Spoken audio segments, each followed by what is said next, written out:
Hi, welcome to this week's bonus clip. I've been joined by Tom Coleman and Jay Long. We recorded this as part of a rap pod following the Ireland v Italy match, which you'll find on Apple, Spotify, and all the other usual places. Now, we've been doing these videos a bit differently in recent weeks. Instead of all three of us harping on one topic, I've asked my guests to pick their own and have a bit of an old rant for a bit, starting with yourself, Tom. Antoine Dupont may not be physically involved in this year's Six Nations, but he's certainly there in spirit. Yeah, only Antoine Dupont could have a law for himself, a law called after himself. I seen in social media this week doing a Tony Hawk impression on a skateboard, and don't ask me what type of move it was, but he seemed to be able, he can do anything, and he can sort of generate a rugby law that is sort of bestowed onto him on its name. Without going into too much detail, I'm sure people seen over the weekend that sort of the kick tennis between Thomas Ramos and Finn Russell, and everyone was scratching their head. And obviously, the Six Nations is the most watched rugby competition up north, anyway, so it'll get a lot more talk and a lot more air. But I suppose the genesis of it was actually last year's Six Nations, and it wasn't noticed as much. But DuPont went to the referee before the game. I don't know which game, well, it might be the England game in the Six Nations. And basically the rule in rugby is if you've got a fullback, if you can visualize a fullback kicking to clear and he's kicking at the other fullback, you've got sort of 28 men from both sides, both teams in the middle of the pitch. And as long as they don't move and they wait for the receiving fullback to receive, once he moves 5 meters, then you can go on him. You're back on side. As long as A, you're 10 meters away initially. So that's the law as it stands. And B, he has to run at least 5 meters and then you're all on side.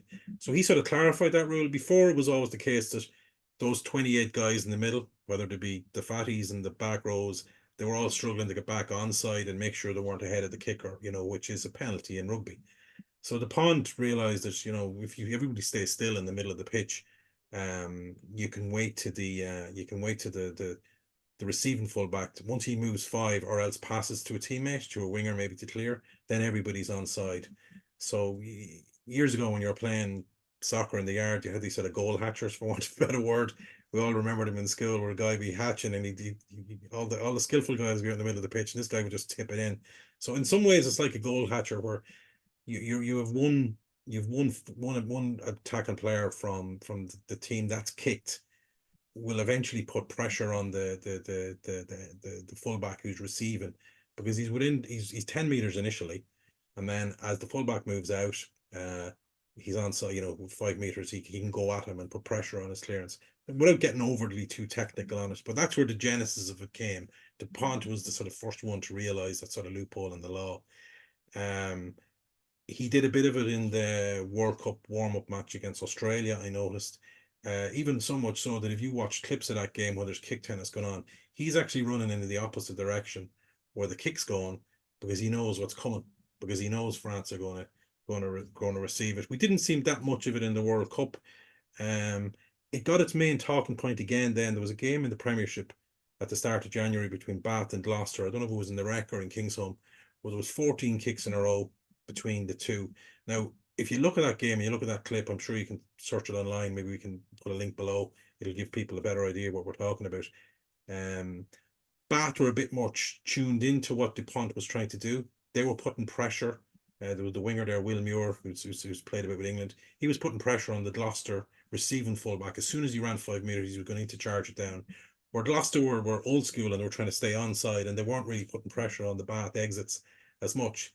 But it was highlighted because it was like these 14 kicks in a row with about 25 to 28 guys standing in the middle, isolated. And what's happened now is it's developed an extra leg, as in now teams are more aware of it. What you found at the weekend was Thomas Ramos and Finn Russell, as soon as they received it, they weren't moving. So you became this, like the game became frozen, because they realized once they run 5 meters, the guys, the fatties and the rest of us that are standing in the middle of the pitch, they're all can be on side and go attack. But if they stood still, it's like the game freezes in time. So World Rugby obviously get involved. But you can get a situation where a receiving fullback from a kick can just stand there and 5 seconds can go by. He's under no obligation to kick the ball until eventually somebody who was onside initially, which is really only the fullback from the opposition, runs the 50-meter gap. So I suppose the question we ask is, how do we get around this? One antidote to it is, and Ireland are blessed, is James Lowe. because what you have a situation with James Lowe, if you get into kick tennis with James Lowe doesn't have to run that 5 meters. He literally, if you remember that, it's running the 5 meters gets everybody on side. James Lowe literally takes the ball, takes maybe 1-2, and then boom.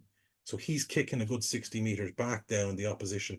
And what you have then is the fullback who had kicked for, in this instance, Italy, he's retreating because the ball is going to go over his head. And that allows everybody else to get a proper kick chase on. So, like, not everybody's got a left boot James Lowe on the wing, but he is the obvious antidote. And the reason I mention he's an antidote is if you look at the first 20 minutes against Marseille, France tried it 3 or 4 times in the first 20 minutes and lost yardage every single time. And they gave up doing it, and they were forced into a different style of play where Ireland were able to attack their rucks because they had to carry the ball back into contact. And, is that the genesis of why we won? But we took away one of France's strengths and the Duponte Law, and we nullified it. That won't be enough though for World Rugby. I think something will have to happen about maybe players that have to retreat to the halfway line or something, or every player that's in the opposition half is offside. Because what you're taking out of the game is counter-attacking. So if you can imagine in the instance of the Bath game, or sorry, even the Scotland France game, Ramos really, who is a good attacking fullback, should be encouraged. The sports law should encourage him to counter-attack with the ball in hand, and he should nearly be able to get up to the halfway line before he starts engaging some of that bulk of players that are standing still in the middle of the pitch. So I haven't thought about it enough to work out how they implement that law, because the thing we do know about rugby is it's like is it the butterfly effect? You make one law somewhere, lo and behold, there will be a law, something else will be affected. So I'm not cute enough or smart enough to try and work out what they can bring in. But at the moment, our two teams that we support, Leinster and Ireland, have an immediate antidote to it, because that's been shown already in this Six Nations. It'll be very interesting to see how it develops for the rest of the season, on how much teams implement it. As I said, if people want to look online, some of the highlights of the Bath Gloucester game, the New Year, or even the first 20 minutes against. Well, you're talking about the Premiership now. Highlights is a bit strong. Well, yeah, I do realise I'm encouraging people to look at 14 kicks in a row between Gloucester and Bath in the Guinness Premiership or the Gallagher Premiership. I know, yeah, it's look. If people want to have a look, they can have a look. Yeah, But I'll that's sort search of that the up now. genesis of it, and it'll be interesting to see where it goes from there. But as long as we have James Lowe, we're okay. Yeah. Everybody else can Sure, worry. that's the answer. Just be like James Lowe. That's it. If Like everyone James does Lowe. that, it'd be grand. No, that's brilliant. That's very interesting indeed. Okay, so Jay, you want to talk a bit about Mr. Andy Farrell?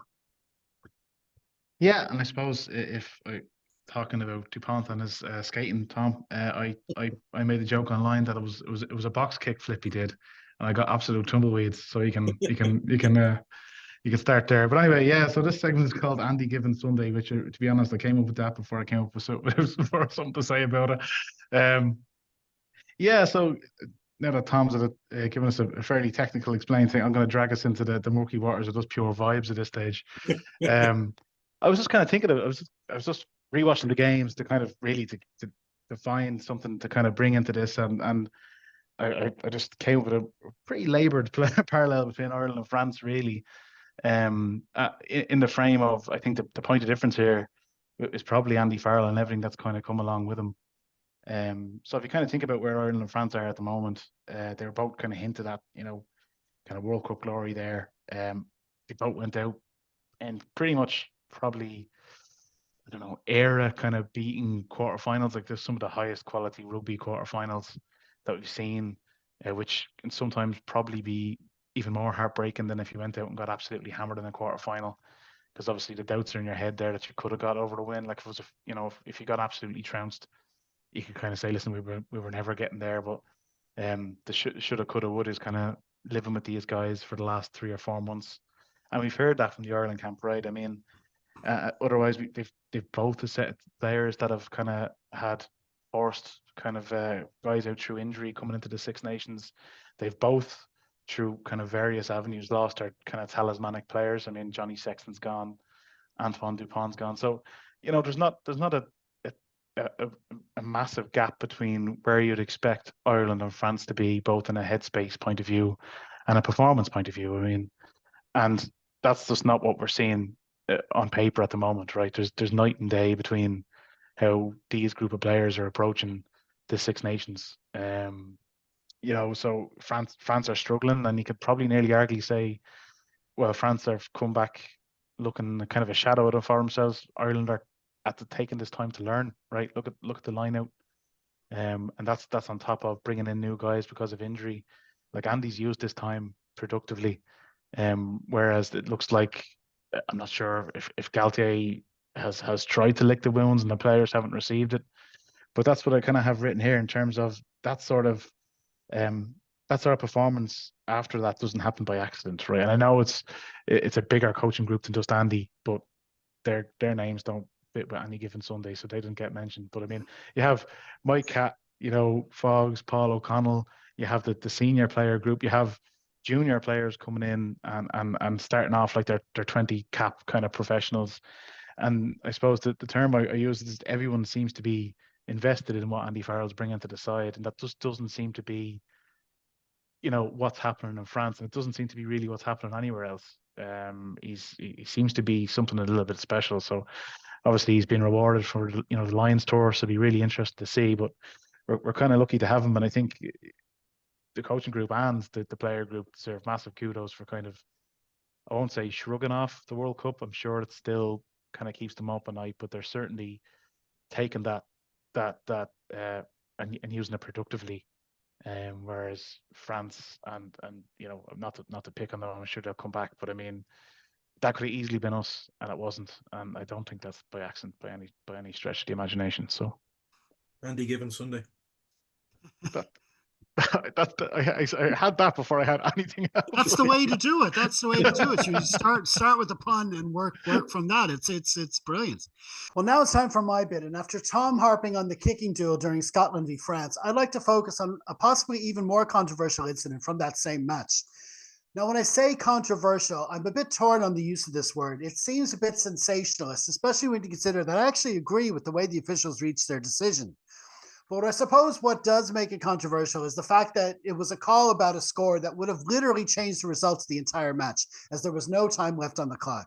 Throw in the fact that the decision went against the home team, and you have what must be up there with the top nightmares faced by referees in all sports. Still, I have to go back and explain why I agree with the officials, so let's look at the incident. And to do this, we need to take all the situational stuff out of it. Forget it's at Murrayfield, forget it's Scotland, forget they were 4 points behind with the clock in the red. Now, on the 9th phase of an attacking series, Sam Skinner carried the ball over the line where he ran into some French defenders.